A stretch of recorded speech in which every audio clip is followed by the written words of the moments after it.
Today's reading is Sura 11, verse 86 to 123. It basically covers judgment, and I'm going to start with a different area, Sura 113 and 14, the prayer. It's called Daybreak, verse 1 to 5, and also 114, verse 1 to 6.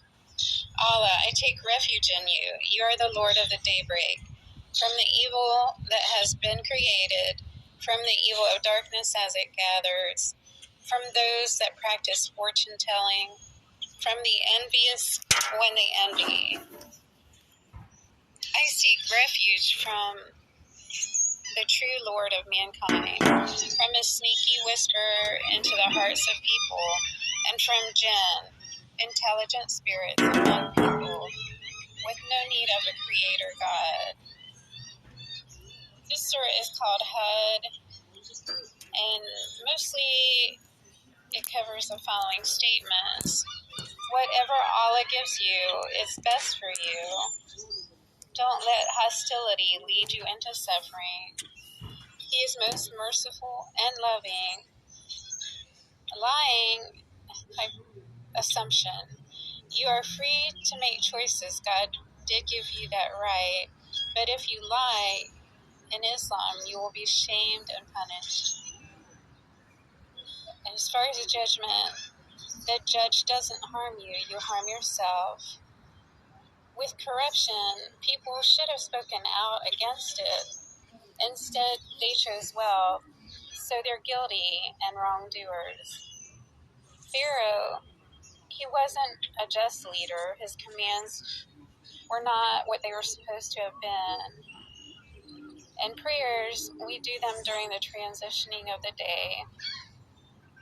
As far as judging cities, God never destroys one with righteous people in it. Allah has authority and will be the future rule. I wanted to speak for a while about how Islam is different from the faith I was raised in.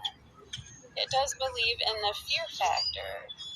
I was looking at the codification of Islamic law, and it was written by Abdul Alim Siddiqui. It said that true followers fear God and in the information. I thought there's something to that because whenever there are rules, example, like any building you enter, I know that even for myself, I noticed that if there wasn't a punishment, I thought someone would just forgive me. But at the point that they say, if you don't do this, then you'll be asked to leave the building.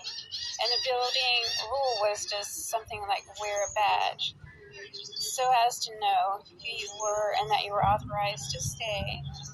Also, when I was a little girl, punishment changed in school. They used to use corporal, using the equivalent of a boat or paddle to spank elementary kids, but was a really well-run school, quiet and orderly.